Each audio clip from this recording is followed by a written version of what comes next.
là bò đi bò dương bông đạm mô này mở lượn muối bro lượn muối là phải bong mấy cái vào đạm mô này nè đại dân chắp man chắp thấy và giờ thấy so là mà êm không anh ấy còn nam ăn không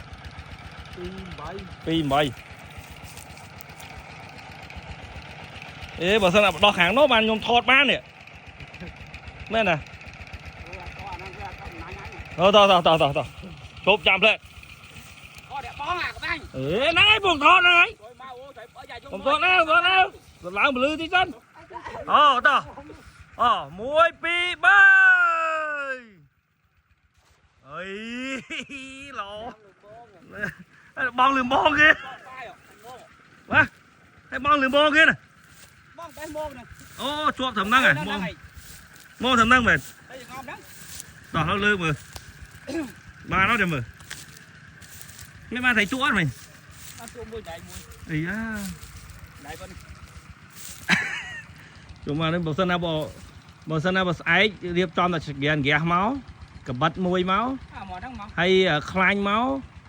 hay mà bà lạ mốm bò hái thơ hái bà lạ chiên vô rồi ê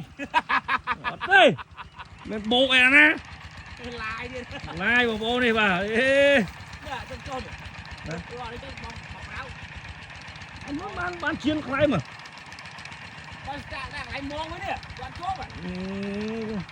cùng chốt này ai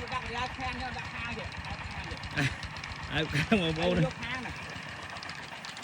họ lượt môn đi mới lượt mới đi ê da cho bà nhà nhà pe nhà có đi pin lê nha hãy bò hay thầm phê luôn mô ghê là bò trời mà đặt là mặt cây không mau ghen không mau chiết cho gì vậy tìm cá đấy ơi tìm cá mấy cho con niệm lại vẫn cho dùng nãy như thế này là bọ cái phân phơi mùi ấy anh bây giờ bữa này đấy ok tao quay nhỉ ok ấy da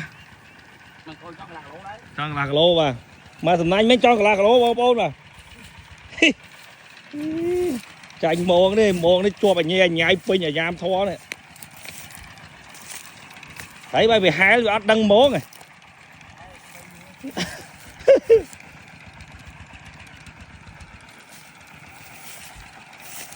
thế tâm đặng ấy đang ngày bồng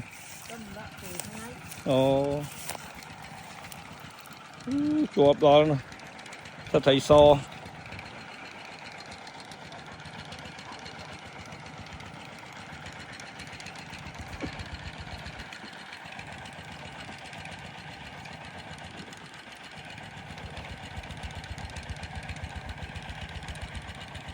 món nó màn mát đọc mát chiến này sao rất mát đây này chuột mà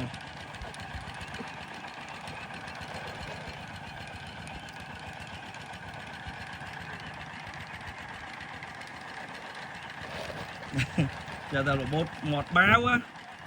yeah.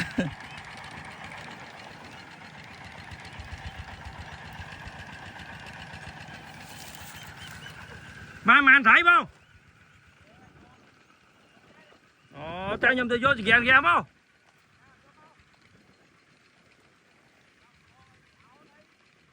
Vô thì ghen vô khăn vô cường và lạ máu chiên mà êm mà nè tập buôn đọc rồi nánh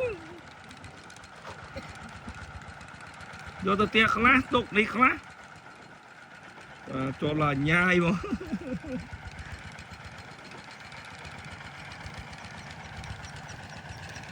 bát